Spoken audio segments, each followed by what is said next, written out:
Agora, irmãos, é importante refletir a respeito da figura de Cristo, porque Cristo, ele é o personagem principal das Escrituras e deve ser o personagem principal da nossa vida. Porque ele fez uma coisa que nem eu nem você podíamos fazer. Jesus viveu de forma perfeita. Ele foi até a cruz justamente por isso, porque ele podia. Você não podia pagar o preço pela sua salvação. Você não podia. Nem eu. Somos pecadores. Nós iríamos morrer eternamente. Mas Jesus, sendo perfeito, sem mácula, sem defeito, ele recebeu sobre ele a ira de Deus, destinada, dirigida ao pecado.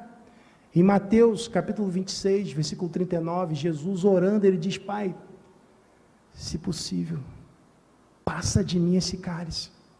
Que cálice é esse que Jesus estava mencionando? Irmãos, em Apocalipse capítulo 14, versículo 10, a Bíblia fala do cálice da ira de Deus. Então, num momento único, em toda a história da redenção, num momento único, o Pai derrama a ira sobre o Filho. Então, naquele momento, Jesus recita o Salmo 22, dizendo: Deus meu, por que me desamparaste? Um momento de dor, de aflição, porque, de acordo com 1 de Pedro capítulo 2, versículo 24, ele levou os nossos pecados sobre o madeiro. Ele morreu no nosso lugar, era o inocente, pagando pelos pecadores, os culpados que éramos eu e você. Jesus não merecia, mas ele foi até lá, pagou um preço que você jamais poderia pagar, porque o Salmo 49 diz que a redenção de uma alma é caríssima. Mas Jesus, irmãos, ele não apenas morreu, a Bíblia diz que ele ressuscitou.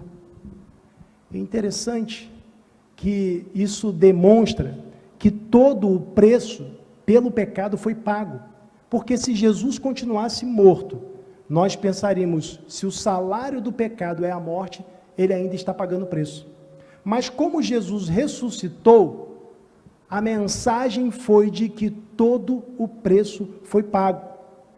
Então, em Romanos 4, versículo 25, o texto diz que Jesus, por nossos pecados, foi entregue e ressuscitou para a nossa justificação, para que nós fôssemos feitos justos, para que a justiça de Deus fosse creditada a nós, fosse colocada na nossa conta. Ele ressuscitou, mostrando que todo o preço foi pago.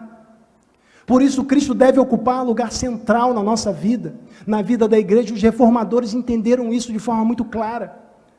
O culto deve ser cristocêntrico, a pregação deve ser cristocêntrica, a nossa vida deve ser cristocêntrica.